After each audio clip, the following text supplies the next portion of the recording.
Vijayakanth sir பையன் படம் எல்லாமே ஓகே. சரி, நான் எதுக்காண்டி உள்ளே போனேன்னா, விஜயகாந்த் சாருடைய டச் எங்கேயாவது இருக்கும். சில பாட்டெல்லாம் ரீமிக்ஸ் போடுவாங்க, சம்மந்தம் இல்லாத அவங்களே வந்து பாட்டுக்கு ரீமிக்ஸ் போட்டு படத்தை ஜெயிக்க வச்சாங்க, இவங்க ஏதாவது பண்ணியிருப்பாங்கடா அப்படின்னு போய் உட்காந்தேன். இன்டர்வல் வர ஒன்றுமே இல்லைங்க, படம் யதார்த்தமாக போயிட்டுருக்கு. ஆனால் படத்தோட ஓப்பனிங்லேயே பார்த்தீங்கன்னா ஒரு கிளிம்ஸ் மாதிரி ஒன்று போடுறாங்க, ஒரு 2 minutes விஜயகாந்த் சாரை பற்றி. அப்போயே நம்ம தொங்கிடுறோம், ஃபீல் ஆயிடுதுங்க. என்னென்னே தெரிலங்க, அவரை பற்றி பேச ஆரம்பிச்சும் போதே அப்படியே ரொம்ப ஃபீல் ஆகுது. நம்ம வீட்டுக்காரனை பற்றி பேசும்போது ஃபீல் ஆகும்ல, அந்த மாதிரி எமோஷன் ஆகிடுது, ஃபீல் ஆகிடுது. சரி, ஓகே, முடிஞ்சிச்சு. இன்டர்வியூக்கு பின்னாடி பார்த்தீங்கன்னா ஒரு உங்களை காப்பாற்றணும்னா ப்ரொஃபஸர் ரமணாதான் வரணும்னு சொல்லும்போது அப்படியே சுவ்வுன்னு ஏறுது.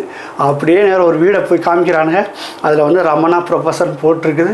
பார்த்தீங்கன்னா பேக் ஷேரில் வந்து உட்காந்து கம்ப்யூட்டரை இது பண்ணிக்கிறேன். அந்த மோதிரம் தேட்டர்லாம் தெரியுது, பயங்கரமாக போட்டு கீழ்ச்சி எடுத்துட்டானுங்க. அப்படிங்கும்போது என்ன செய்கிறாரு, அப்படியே எழுந்துச்சு வர்றாரு. ஏஐயில் பண்ணியிருக்காங்க.